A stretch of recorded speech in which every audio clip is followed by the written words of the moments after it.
line, please state the nature of your crisis.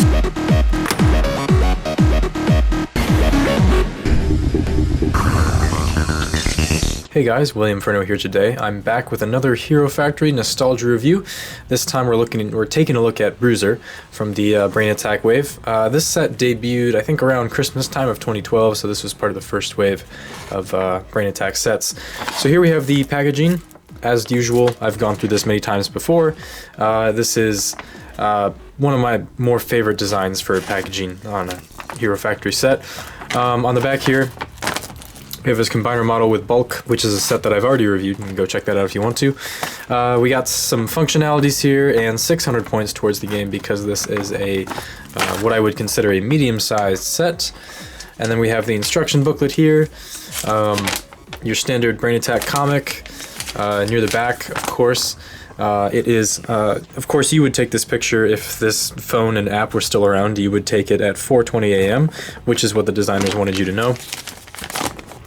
Here's the combiner model. My instruction booklet for this guy seems like it was printed on dark ink, because I feel like this is much darker than it usually is, but whatever. 600 points to the game. You guys know what time it is. It is Bruizer o'clock. So, let's take a look at him.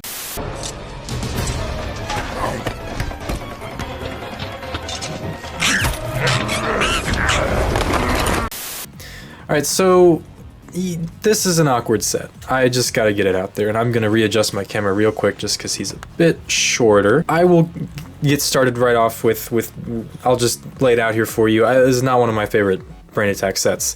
I think it's a cool asymmetrical idea. You have this big hulking figure who's relatively tall, and one side of him is like overgrown with rock and I don't know, ore, and the other side of him is just like as skinny as can be. So I think it's a cool idea on paper.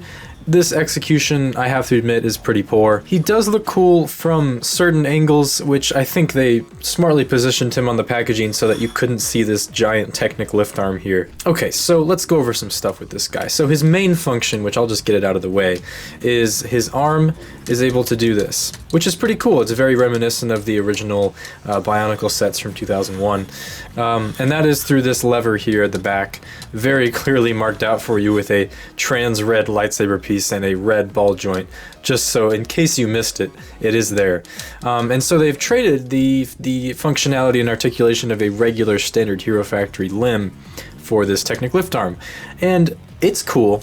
I think it works. It does what it's supposed to do, and it's honestly a pretty fun little function. I just think it looks bad. Like, it just doesn't, like, this just doesn't look good. This looks really awkward. This doesn't look, it doesn't look right. And even like the armor placement and everything going on with this guy, again, they did what they could with the function that they set up here. It's just kind of, it's weird. I'm not a huge fan of it. I am, however, a fan of some of the pieces we get with this guy. As always, I'm a fan of the brains, and on this one you get an orange brain. With, of course, the standard red eyes. And then this is actually a pretty good, like, out of all the villain masks where they're all kind of like half helmets, this one is, you know, it kind of fills out more. It takes up more space. You could, you know, casually use this for a different character, and it doesn't, you know, it wouldn't look so empty on the eyes, but it was still meant to fill in with the brain for the eyes there.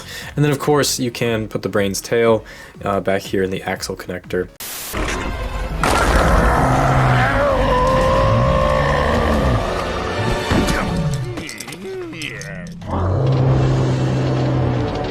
You know, he's got, for weapons, you know, he's got this big spiky brute arm, and he's got this little dagger over here, which is kind of an odd choice, but it goes, you know, it fits with the rest of the set.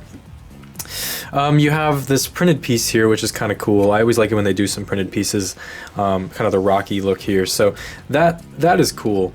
But other than that, I mean, it's their standard gunmetal gray orange villain color scheme.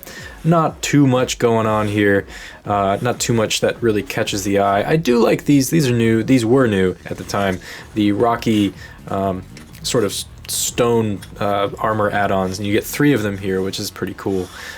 So, you know, there's just, it's not one of my favorite designs. I think, again, this is a cool idea on paper. It just wasn't executed the best. At least they do put this shell here to sort of help cover up kind of the mess that's going on in the back here.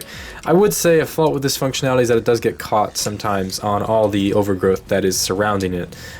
So it's not 100% foolproof, and the arm is very easy to fall out, to take out, but it falls out quite easy because it's just connected through one axle. There's no extra reinforcement back there. It's just this this axle connector. So I think I just put it back on wrong, but you know, that's fine. It'll just look like that for now. Yeah, overall, Bruiser's not one of my favorites. He's awkward and has a few cool parts, and that's pretty much all I can say. Decent parts pack, especially if you're into smaller Technic parts, I suppose. There's not really, in terms of like Hero Factory parts and CCBS parts, there's not too much going on with this set. So if you're interested, I always try to link the sets, like a link to purchase them on Bricklink or eBay below. So that should be the same for this one if I'm not stupid and forget.